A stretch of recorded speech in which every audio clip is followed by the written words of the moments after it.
អ្នកវិភាគនិងប្រជាពលរដ្ឋមួយចំនួនបានសម្ដែងការខកចិត្តចំពោះលោកនាយករដ្ឋមន្ត្រីហ៊ុនសែនដែលថ្លែងការពីពាក្យសម្ដីរបស់ខ្លួនថាការប្រើពាក្យអាគុកគឺជាពាក្យធម្មតាសម្រាប់អ្នកស្រែ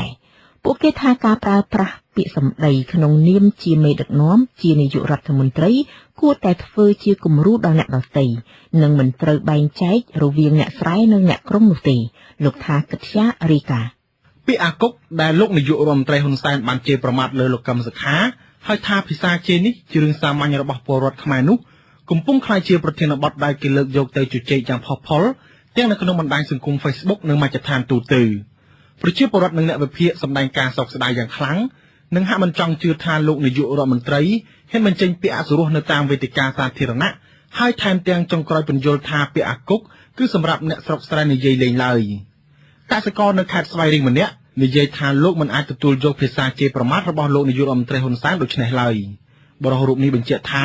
ក្នុងនាមជានាយករដ្ឋមន្ត្រីគួរតែប្រើភាសាអប់រំនិងផ្ដល់គំរូល្អឲ្យខ្មែរចេះស្រឡាញ់គ្នាសម្ដីរបស់គាត់មិនសមគាត់ប្រើភាសាហ្នឹងទេទោះជាថ្នាក់ដឹកនាំគាត់និយាយទៅមិនឲ្យខ្មែរចេះរួបរวมឲ្យខ្មែរចេះស្រឡាញ់គ្នាអាហ្នឹងចូលតែគាត់ប្រើសម្ដីមួយណាដែលទទួលយកបានហើយគាត់ប្រើភាសាហ្នឹងគាត់ថាជាសម្ដីរាសសាមញ្ញអញ្ចឹងបានន័យថាគាត់នឹងមើលងាយមករៀនមិនស្មើនឹងបាតជើងរបស់គាត់ហ្នឹង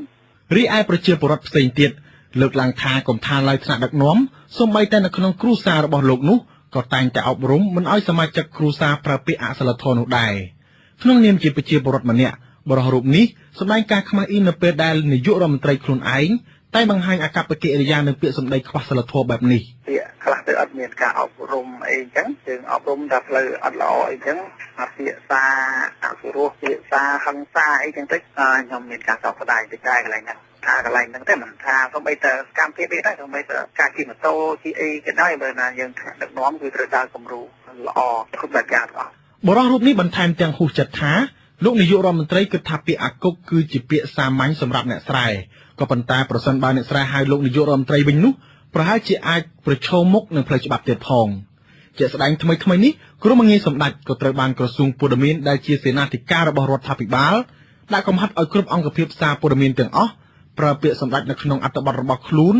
ហើយថែមទាំងប្រមានថាបើនៅតែរឹងទទឹងនោះនឹងចាត់វិធានការក្តៅដូចជាបញ្ចប់និងមិនផ្ដល់អាជ្ញាប័ណ្ណបន្តទៀតចំពោះស្ថាប័នព័ត៌មានទាំងឡាយណាដែលចុះបញ្ជីជាមួយក្រសួងព័ត៌មានជាងនេះទៀតក្រសួងនឹងមិនអនុញ្ញាតឲ្យស្ថានីយវិទ្យុ FM ក្នុងស្រុកជួលម៉ោងផ្សាយទៅឲ្យវិទ្យុបរទេសណាដែលមិនប្រើក្រុមងារសម្ដេចទៀតផងហើយយើងអប់រំឲ្យគេហៅយើងក្រុមងារហ្នឹងឲ្យដល់ពេលធ្វើគំរូយើងមើលងាយគេអានឹង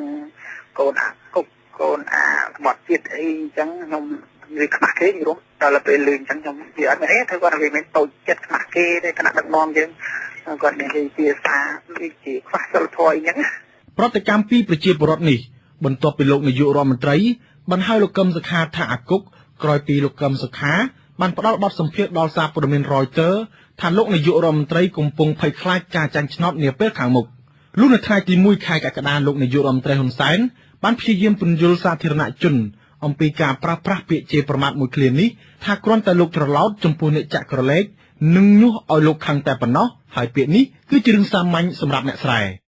សាស្ត្រាចារ្យផ្នែកវិទ្យាសាស្ត្រនយោបាយលោកសូចន្ទថាមានប្រសាសន៍ថាលោកមិនគាំទ្រឲ្យមេដឹកនាំប្រទេសបញ្ចេញកំហឹងតាមរយៈការប្រើភាសាអសុរោះនៅតាមវេទិកាសាធារណៈនោះទេ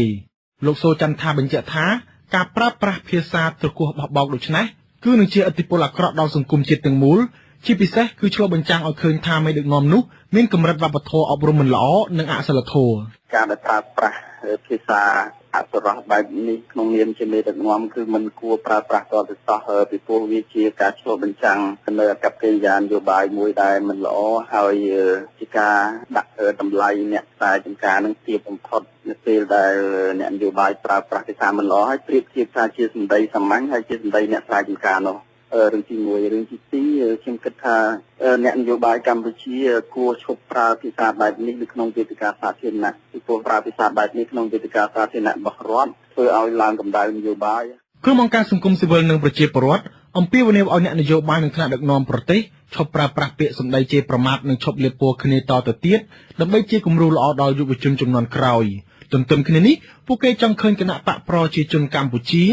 យល់ព្រមចូលតុចរចាជាមួយគណៈបកសង្គ្រោះជាតិដើម្បីដោះស្រាយបញ្ចប់ចំនួននយោបាយដែលកំពុងកើតឡើងហើយងាកទៅរកការអភិវឌ្ឍប្រទេសជាតិ តាមការសន្យារបស់ខ្លួនកាលពីពេលឃោសនាបោះឆ្នោតកន្លងមកប្រសើរជាងខ្ញុំថាកច្ចាវត្ថុអាស៊ីសេរីភ្នំពេញ